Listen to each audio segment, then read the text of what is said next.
Welcome back everyone to another NRG, and here we are with a lovely new game, well newish should we say, for the Amstrad CPC.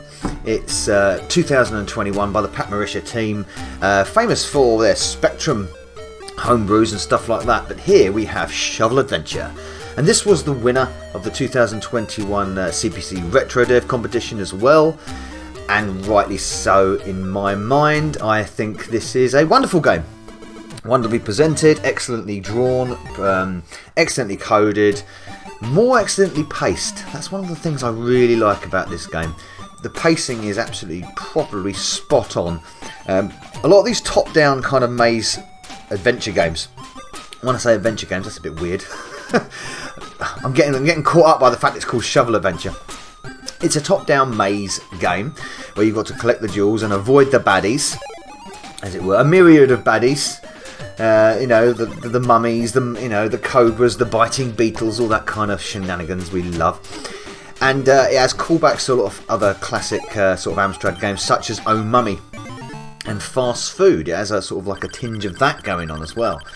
But you add this lovely mood graphics it's got, just setting in the old Egyptian pyramids and all that kind of stuff.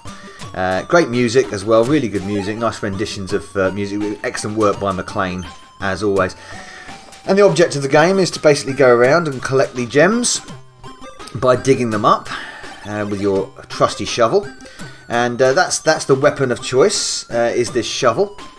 And you can hide yourself, and you can dig your own hole and hide in there, which is quite fun. And you can also dig holes for the mummies and the other creatures to fall down like that with their little eyes poking out, which I think is hilarious. Nice bit of sort of cartoon comedy going on here. It's really sort of like engaging, really engaging. So you play as basically this archaeologist chap. Here he is, Indiana Jones style, no rip-off at all, of Johnny Palace.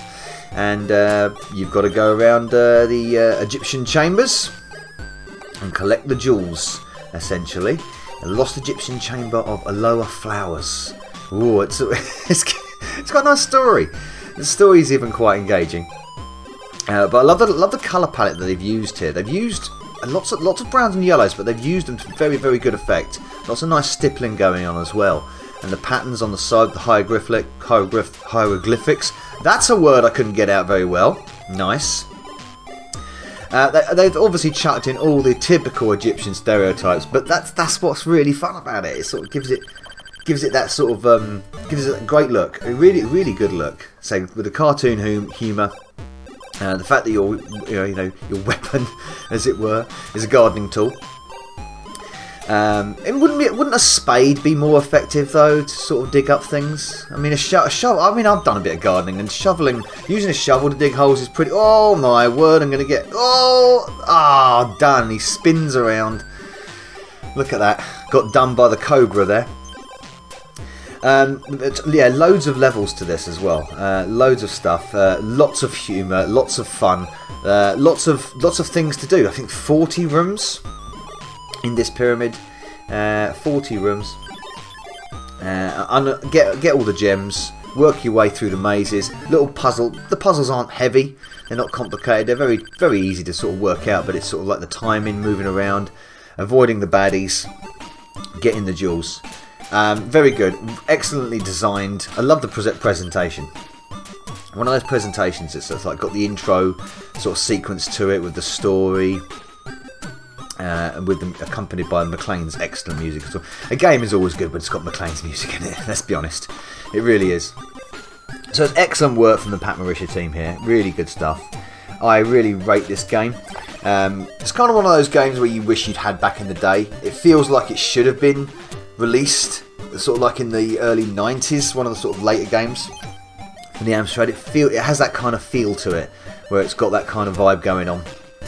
And any sort of like modern homebrew game that sort of manages to harness that feels really at home on the Amstrad, doesn't it? It feels really at home. It feels like, yeah, this could have been a game back in 91, 92 at the end of the Amstrad's days, and you're kind of sad that it wasn't, in a way. Animation is really nice as well, of course, to everything going on. You've got a nice clear HUD at the top. it's just brilliantly designed and big fun. You've got bonus levels like this. It's very arcadey, isn't it? It's the sort of thing that you'd imagine it would be upscaled to an arcade. It definitely has that sort of... I mean, it's got that sort of Pac-Man vibe to it.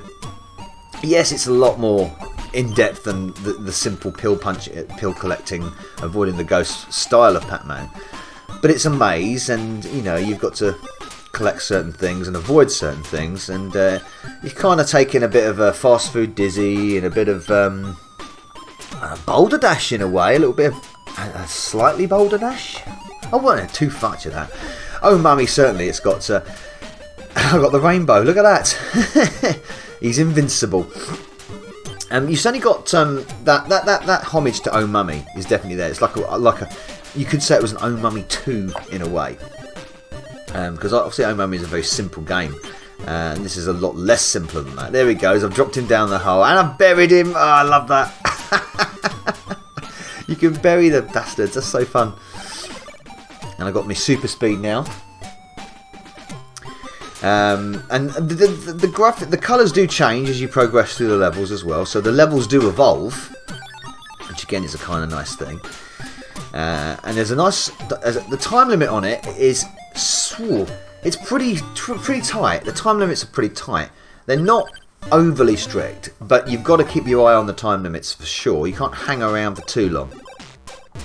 So they're quite well set actually. Maybe is that by luck? I don't know. Possibly. Could be.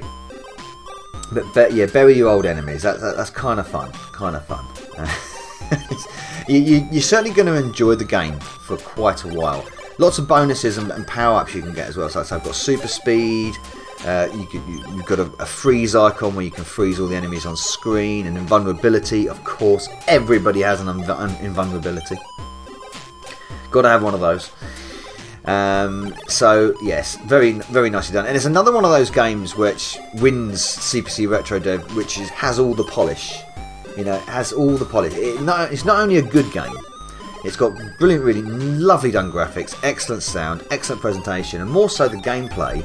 I think this is where the strongest aspect of this game is the gameplay, because it's just so easy to pick up and play, and enjoyable to play, and paced really well. Starts off quite meandering. You know, if you just played the first 5-6 levels, you think, oh god, this is a bit boring, this is a bit dull. But as you get going and building through the levels, things get tougher, they get tighter, and it gets more and more fun. And you walk into nails and spikes like I just did there. Terrific. Anyway, that's Shovel Adventure on the Amstrad CPC. Fantastic game. Novabug, out. Hey, Novabug here. I do hope you enjoyed this video. Please support the channel by liking and commenting, and of course subscribing if you haven't already done. If you would like to support me further, please consider joining my bug army via Patreon. And also don't forget to follow me on Facebook, Getter, BitChute and Twitch. And a salute to my bug army generals Sam M, Sweet Nanak, Pete Walker and Shadow80. Thank you everyone for supporting me. Novabug, out.